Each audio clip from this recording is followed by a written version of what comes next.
Hello everyone, hope you all are doing good in your studies. So paper का pattern तो same रहने वाला है जैसे कि आप लोग सब मेरे से पूछ रहे हैं। और जो सुनने में आ रहा है कि पेपर जो है जुलाई की एंड में या फिर अगस्त के फर्स्ट वीक में आपका पेपर जो है वो हो जाएगा, ठीक है।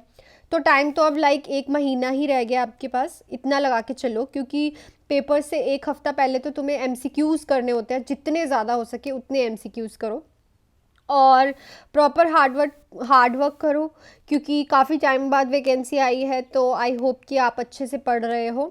और अगर आप मेरे से पढ़ना चाहते हो तो आप मेरे को कमेंट सेक्शन में लिख सकते हैं। मेरी असिस्टेंस में आप मेरा कोर्स बाय कर सकते हैं, जिसमें आपको मैं पीडीएफ्स दूंगी और इम्पॉर्टेंट क्वेश्चंस फॉर बीएफयूएचएस, ठीक है। हर एक टॉपिक का पीडीएफ, हर एक टॉपिक का जो एमसीक्यू है उस पीडीएफ में होगा।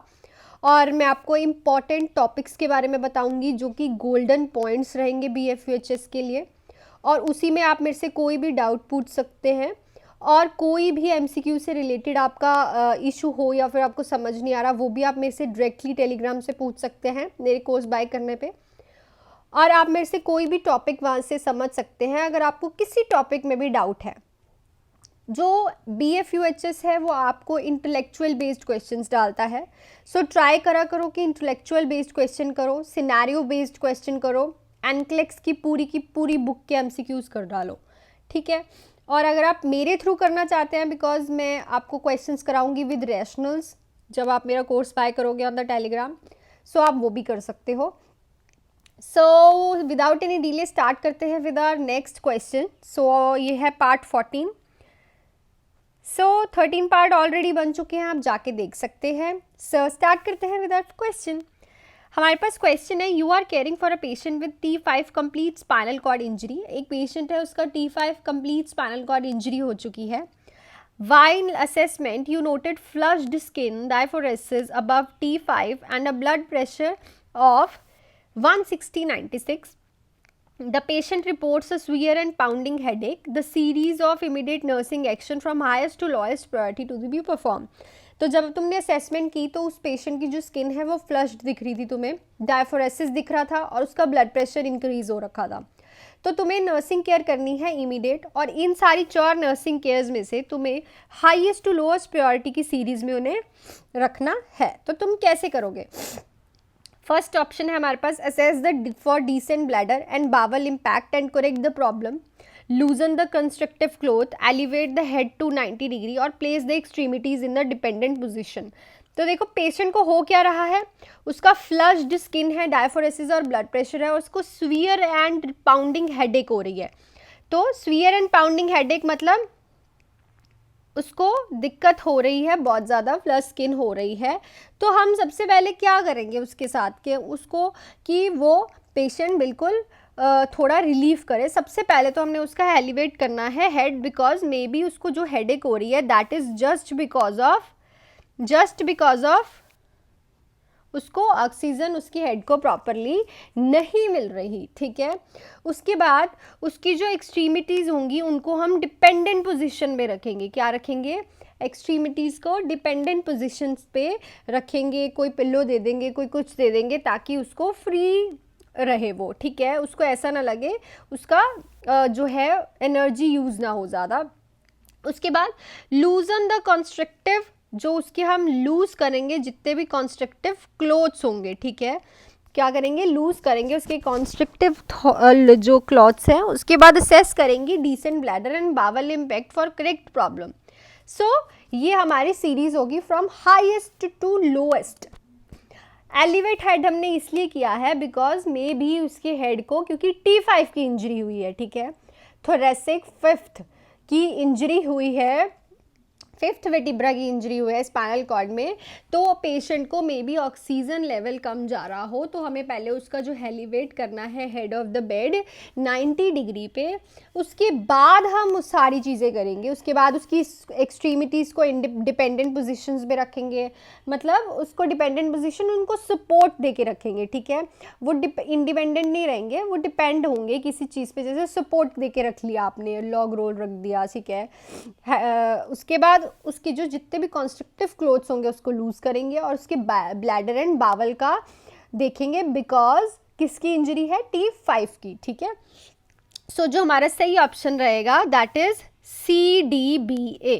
ओके, सो देख के उसके सिम्टम्स आपको ध्यान से करना है। नेक्स्ट क्वेश्चन पे चलते हैं। Patient who has a recent surgery has been vomiting and become dizzy while standing up to go to the bathroom. After assessing the patient back to the bed, the nurse note that blood pressure is 55/30 and the pulse is 140. The nurse hangs which of the IV fluid to correct this condition? बहुत important question है।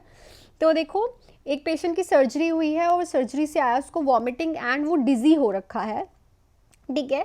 और while standing up to go to the bathroom, जाने से जब वो stand किया उस time, जब पेशेंट ने उसको बेड पे दोबारा से लेके आई पेशेंट को नर्स, तो उसने नोट किया कि उसका बीपी इतना फॉल हो चुका है जो कि है 55/30, बहुत ज़्यादा हाइपोटेंशन में चले गया है, और उसका पल्स भी 140 चल रही है, ठीक है। तो सबसे पहले जो नर्स है कौन सा फ्लूइड हैंग करेगी? D5 45 NS at 50 ml per hour, 0.9 NS at the open rate, D5 5 at 125 ml per hour, या फिर 0.45 NS at, बिकॉज हम क्या करेंगे 0.9 NS एट ओपन रेट, क्योंकि जब भी कोई पेशेंट हाइपोटेंशन में जाता है हम उसे क्या देते हैं? NS नॉर्मल सलाइन, ताकि जो है बॉडी में सोडियम इंक्रीज हो, जिससे क्या होगा, उसका बीपी जो है वो कंट्रोल में आएगा। ऑलवेज याद रखना, जब भी किसी का ब्लड प्रेशर इतना ज़्यादा गिर गया है तो उसको हम ओपन रेट पे चला देते हैं, क्या? NS 0.9 NS, उसको ओपन रेट में चलाते हैं, ठीक है। और इसकी पल्स रेट भी, इट मीन्स बॉडी को ऑक्सीजन नहीं मिल रहा, ठीक है।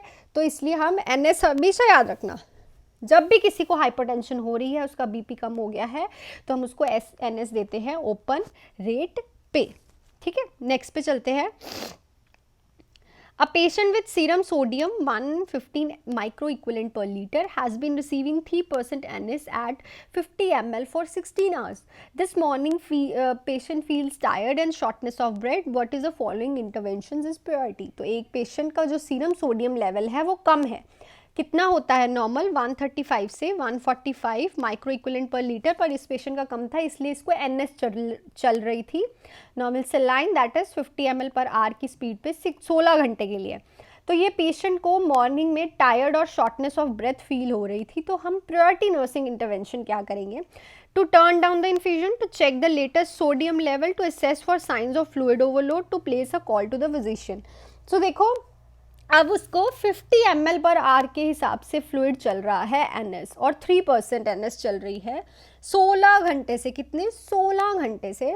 तो हम चेक करेंगे कि कहीं पेशेंट का फ्लूइड ओवरलोड तो नहीं हो गया, क्योंकि फ्लूइड ओवरलोड का पहला साइन होता है शॉर्टनेस ऑफ ब्रेथ, ठीक है। फ्लूइड ओवरलोड की वजह से पेशेंट को शॉर्टनेस ऑफ ब्रेथ हो सकती है, क्योंकि आप खुद देखो फ्लूइड 16 घंटे से चल रहा है, ठीक है, 16 घंटे से चल रहा है, और वो भी 50 ml पर आवर की स्पीड पे, तो इसलिए उसको फ्लूइड ओवरलोड होने के साइंस आ सकते हैं, that is tired and shortness of breath. तो हम ये चेक करेंगे। नेक्स्ट आ गया है question, a nurse is caring for patient after cerebral angiography with catheter insertion by the left groin region, which of the following symptom denote the allergic reaction to the contrast medium. So एक patient की cerebral angiography हुई है, कहाँ से हुई है? Catheter insert हमने किया था लेफ्ट ग्रोइन में। तो इनमें से कौन सा सिम्टम है जो डोनेट करेगा allergic reaction? Discomfort in the left groin, hypothermia, stridor and hematoma in the left groin region. तो देखो, इसमें से अगर हमें स्ट्राइडर सुनने की, strider is a emergency sound, अगर ये सुनने की आवाज़ आ रही है तो इट मीन्स जो पेशेंट है उसको कोई एलर्जिक रिएक्शन हुआ है इस कॉन्ट्रास्ट मीडियम से, क्योंकि जब एंजियोग्राफी हम किसी की करते हैं तब उसमें डाई भी इंसर्ट करते हैं, आपने सुना होगा और पढ़ा भी होगा ये। तो इस कॉन्ट्रास्ट मीडियम से स्ट्राइडर, अगर उसके अस्कल्टेशन करने पे स्ट्राइडर आवाज़ आ रही है, स्ट्राइडर करके साउंड सुनाई दे रही है, तो इट मीन्स कि उसको कोई एलर्जिक रिएक्शन हुआ है, ठीक है। नेक्स्ट पे चलते हैं। 4 major principle of medical ethics. Medical ethic is a very important topic for the BFUHS। इसको क्लियर करो। अगर आपको नहीं समझ आ रहा है तो आप मुझे लिख सकते हैं, या फिर आप मेरे से डायरेक्टली टेलीग्राम पे मेरे कोर्स में समझ सकते हैं, बिकॉज इससे 1-2 क्वेश्चंस तो आते ही आते हैं। एक तो नर्सिंग डिलेमा और एक मेडिकल एथिक्स। तो 4 मेजर प्रिंसिपल्स क्या है, ये हमारे पास 4 ऑप्शंस हैं। अगर आप चारों ऑप्शंस पढ़ोगे तो जो फर्स्ट वाला ऑप्शन है वही करेक्ट है। जो करेक्ट ऑप्शन होगा वो होती है autonomy, beneficiary, non maleficence and justice. Privacy कभी भी इसमें नहीं आता, और यूनिवर्सलिटी भी इसमें नहीं आता, ना मॉर्टैलिटी आता है। ठीक है, तो जो इम्पोर्टेंट है that is first point, autonomy, beneficiary, non maleficence and justice. Okay, next पे चलते हैं। A pregnant client is admitted to the hospital for preterm labour. The nurse first intervention is है हमारे पास monitor for contraction and fetal wellbeing, obtain a fetal fibronectin and complete blood count, initiate IV hydration and being tocolytic medication begin, obtain a complete history and update of physician. तो हम क्या करेंगे, monitor करेंगे contraction and fetal wellbeing, क्योंकि अगर कोई भी patient pre term labour से आ रहा है तो फीटल वेलबींग अराउंड उसकी कॉन्ट्रैक्शंस देखनी पड़ती हैं, because it is a premature baby born होगा उससे। तो फीटल का वेलबिंग इज़ बहुत ज़्यादा इम्पॉर्टेंट, और मदर की जो कॉन्ट्रैक्शंस है वो मॉनिटर करनी पड़ती हैं। नेक्स्ट पे चलते हैं। A client is in immediate post procedure endoscopic retrograde cholangiopancreatogram ERCP, which intervention should the nurse implement. एक किसी का प्रोसीजर हुआ है एंडोस्कोपिक रेट्रोग्रेड कोलेंजियो पेनक्रियाटोग्राम, तो उसके बाद नर्स क्या इंटरवेंशन जो है इमीडिएट करेगी। असेस फॉर रेक्टल ब्लीडिंग करेगी, increase fluid intake, keep in spine position, या फिर एक्सेस करेगी गैग रिफ्लेक्स। तो ऑलवेज जब भी किसी का एंडोस्कोपिक मतलब एंडोस्कोपिक किया है, हमारी इसोफेगस से जो है स्कोप गया है, उसके बाद कहाँ पे पेनक्रेटियोग्राम के लिए कोलेंजियोग्राम असेस करते हैं ऑलवेज गैग रिफ्लेक्स, क्योंकि जब हम किसी का एंडोस्कोपिक प्रोसीजर करते हैं उससे जो गैग रिफ्लेक्स है उसकी एब्सेंस होने के बहुत ज़्यादा चांसेस होते हैं, और उस पेशेंट को हम कुछ नहीं देते अनटिल एंड अनलेस हमें पता नहीं चलता कि उसका गैग रिफ्लेक्स जो है बिल्कुल ठीक है, नहीं तो वहाँ पे एस्पिरेशन हो सकती है। सो ऑलवेज जो नर्स है वो चेक करती है फॉर गैग रिफ्लेक्स। नेक्स्ट पे चलते हैं। अ 5-year-old child with high fever and vomiting, the doctor ordered acetaminophen 18 mg per rectum. Which of the following action by the nurse is appropriate? तो एक पेशेंट है, 5 ईयर का child है, उसको high fever and vomiting है, doctor ने उसको acetaminophen देने के लिए कहा है 80 mg पर रेक्टम। तो इसमें से कौन सा नर्सिंग एक्शन जो है वो अप्रोप्रिएट रहेगा? तो हमारे पास ऑप्शन ज़रा ये रहे। Position the child on a right side with upper leg bent. After medication, hold the child buttocks together.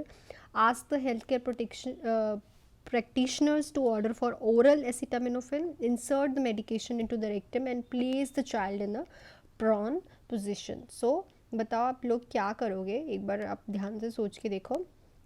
5 साल का बच्चा है तो हम उसको मेडिकेशन जब बटक्स से देंगे तो उसके होल्ड करेंगे बटक्स, ताकि जो मेडिकेशंस है वो अच्छे से अंदर चले जाए, बाहर ना आए, जिससे क्या हो सकता है कि जो मेडिकेशन है वो बाहर आ जाएगी और उसका कोई असर नहीं होगा। इसलिए उस 5 साल के बच्चे के जब हम मेडिकेशन दे देंगे तो होल्ड करेंगे बटक्स, ताकि जो मेडिकेशन है वो बैकवर्ड ना आए।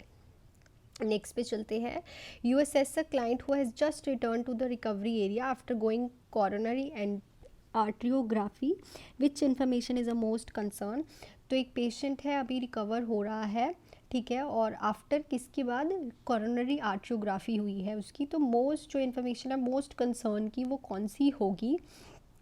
तो है पीडल पल्स जो है उसकी +1 पे पैल्पेबल है, apical pulse 122 beats per minute and regular, left groin has 3 centimeter bruised area, blood pressure is 144/78 mm of Hg। सो देखो एपिकल पल्स इस बहुत ज़्यादा तेज़ है, सो ये जो होगी जो है कंसर्न की इंफॉर्मेशन होगी, ठीक है। नेक्स्ट पे चलते हैं, a nurse priority related to client who is experiencing clinical manifestation of borderline personality disorder. तो इसमें से कौन सा जो नर्स की प्रायोरिटी होगी रिलेटेड टू द पेशेंट जिसको अभी अभी बॉर्डरलाइन डिसऑर्डर हुआ है। सो हमारे पास ऑप्शन है, set limits when the client exhibit threat of self damaging behaviour, employ behaviour modification using covert technique, increase therapeutic communication with the client, exhibit intrusive, engage in one to one discussion about childhood experience. So देखो, जब भी borderline personality वाला disorder होता है उसमें बहुत ज़्यादा self damaging behaviour होता है, ऑलवेज याद रखना, ठीक है। तो उस पेशेंट में हम एक लिमिट सेट करते हैं ताकि वो खुद को सेल्फ डैमेज को ना एग्जिबिट कर पाए, ठीक है। तो हम उसकी एक लिमिट सेट करेंगे। बिहेवियर मॉडिफिकेशन हम उसकी नहीं कर सकते उस पेशेंट की, वो सुनेगा ही नहीं, समझेगा ही नहीं। थेराप्यूटिक कम्युनिकेशन में वो सेल्फ डैमेज की धमकी दे सकता है, ठीक है। तो ऑलवेज हम उसकी लिमिट्स करते हैं सेट। नेक्स्ट क्वेश्चन पे चलते हैं। Amylase has all of the following property except, amylase में सारी प्रॉपर्टीज़ होती हैं एक्सेप्ट इसमें से एक नहीं होती। It break starch into the sugar, yes ये होती है। It compound to, it is a component of human saliva, yes it is component. High serum level में इंडिकेट पैंक्रेटिक इन्फ्लेमेशन, येस ये भी बोला जाता है, बट इसमें क्या नहीं होती, it cleaves protein into amino acids, ये प्रोटीन को अमीनो एसिड्स में नहीं कन्वर्ट करता। So this is not a property of amylase, ठीक है। So these are some important question, ठीक है। ये था पार्ट 14। तो आई होप ये वीडियो आपको अच्छी लगी हो। अगर अच्छी लगी है तो please hit the like button and subscribe to my channel.